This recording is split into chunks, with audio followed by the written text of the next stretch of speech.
날마다 행복한 묵상 42번째 주, 오늘은 빌라도라는 인물입니다. 하나님 말씀은 마태복음 27장에 있는 말씀입니다. 제가 일부를 봉독해 드리겠습니다. 빌라도가 이르되 그러면 그리스도라 하는 예수를 내가 어떻게 하랴? 그들이 다 이르되 십자가에 못 박혀야 하겠나이다. 빌라도가 이르되 어찌 미냐? 무슨 악한 일을 하였느냐? 그들이 더욱 소리질러 이르되 십자가에 못 박혀야 하겠나이다 하는지라. 빌라도가 아무 성과도 없이 도리어 밀란이 나려는 것을 보고 물을 가져다가 무리 앞에서 손을 씻으며 이르되 이 사람의 피에 대하여 나는 무죄하니 너희가 당하라. 백성이 다 대답하여 이르되 그 피를 우리와 우리 자손에게 돌릴지어다 하거늘 이에 바라바는 그들에게 놓아주고 예수는 채찍질하고 십자가에 못 박히게 넘겨주니라. 아멘. 자, 묵상 1번입니다. 빌라도는 왜 유대인들에게 예수를 어떻게 하면 좋겠느냐 하고 묻습니까? 자, 그 당시에 빌라도의 직분은 총독이라는 직분입니다.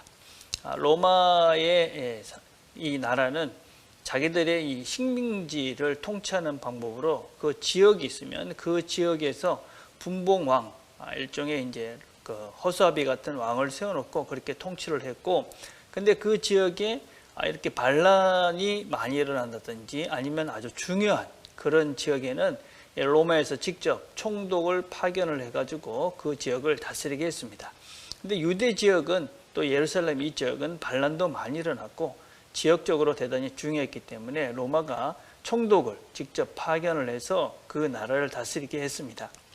이 총독이 하는 두 가지 일은, 첫 번째는 세금을 잘 걷어들이는 것이고, 두 번째는 이 밀란이 일어나지 않도록 하는 것이 그 당시 총독이 해야 되는 가장 중요한 일 중에 하나였습니다.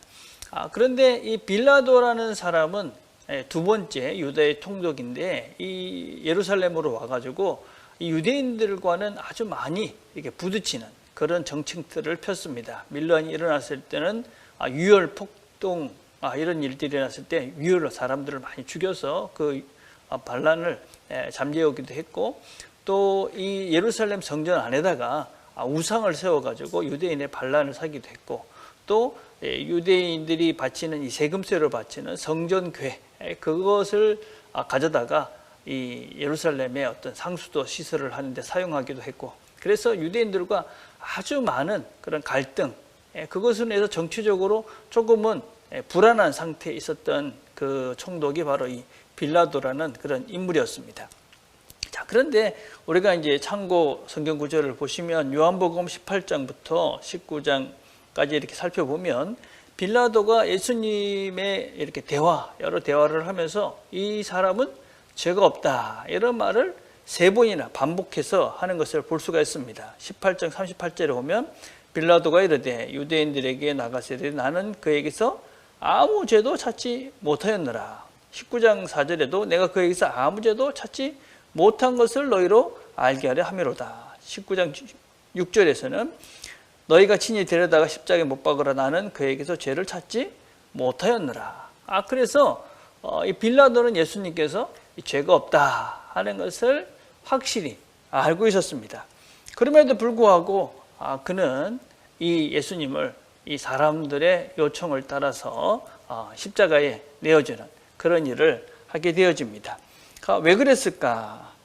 그것은 쉽게 얘기하면 그가 생각하기에 본문을 잘 읽어보시면 아무 성과도 없이 밀란만 일어날 것 같다.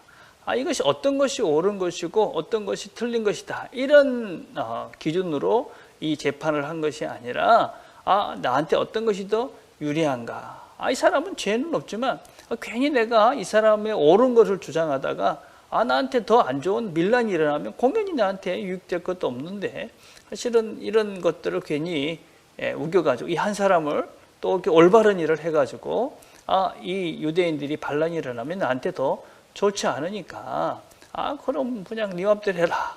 이렇게 이제 일을 마무리하고 있는 것이지요. 그래서 우리가 이제 이 삶을 살아가면서 이런 일들을 경험할 수 있는 것이죠. 무엇이 옳으냐?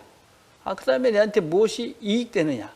이런 문제 앞에 섰을 때에 우리가 정말 바른 것을 선택할 수 있는 그런 이제 생각, 그런 삶의 신념, 이런 것들은 우리에게 필요하다고 할 수 있습니다. 자, 2번으로 가봅시다. 빌라도는 왜 손을 씻습니까? 무슨 의미입니까? 나는 책임이 없다. 그런 거죠. 이 피해에 대해서 나는 무고하다. 자, 그러나 여러분, 그렇게 손을 씻는다는 행위가 모든 책임을 사지도 않습니다. 그 손을 씻는다고 해서 그 사람의 죄가 없어지지도 않는 것이죠. 그래서 지금도 우리는 빌라도에게 고난을 받았다. 그래서 하나님 말씀을 거부하고 또 하나님을 대적한 대표적인 인물로 빌라도라는 사람을 역사 속에서 계속 거론을 하고 있는 것이지요. 그래서 우리는 무엇이 옳은가 하는 것이 당장에는 어떤 면에서는 잘 사람들이 모르고 당장에는 그것이 표시가 안 날지 모릅니다.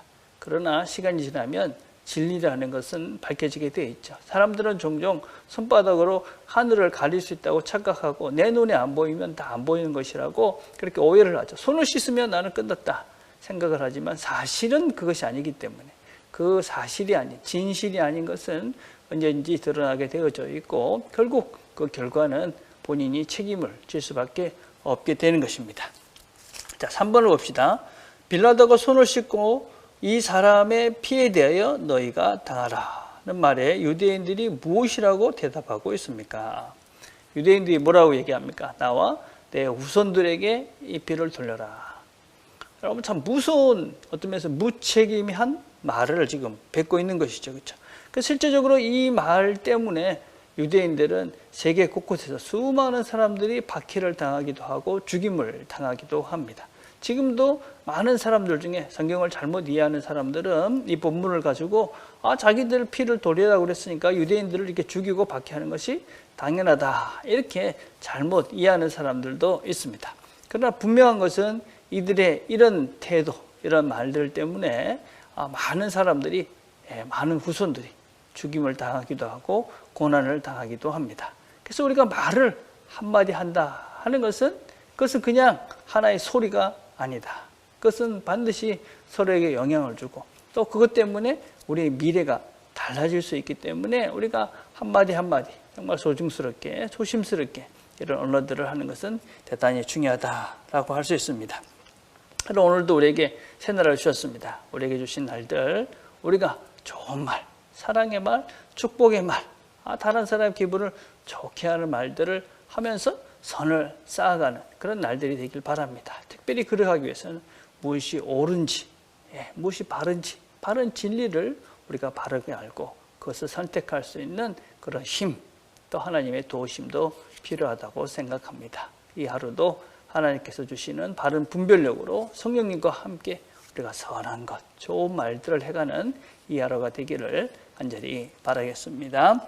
우리가 함께 드릴 기도는 성도들의 건강을 위해서입니다. 날씨가 많이 쌀쌀해졌습니다. 이런 날씨들 속에서 우리 성도님들이 다 건강하실 수 있도록 기도해 주시기를 바랍니다. 특별히 연로하신 어르신들을 위해서 우리가 간절히 기도했으면 좋겠습니다. 기도하겠습니다. 하나님 아버지 감사합니다. 오늘도 함께 우리가 말씀을 들었습니다. 들은 말씀을 마음에 잘 간직하고 우리의 말들부터 하나씩 하나님 원하시는 것으로 새로워지고 무엇보다도 바른 것들을 선택하고 바르게 말할 수 있는, 좋은 것을 말할 수 있는 우리 모두가 되도록 은혜를 베풀어 주옵소서. 예수님의 이름으로 기도드립니다. 아멘.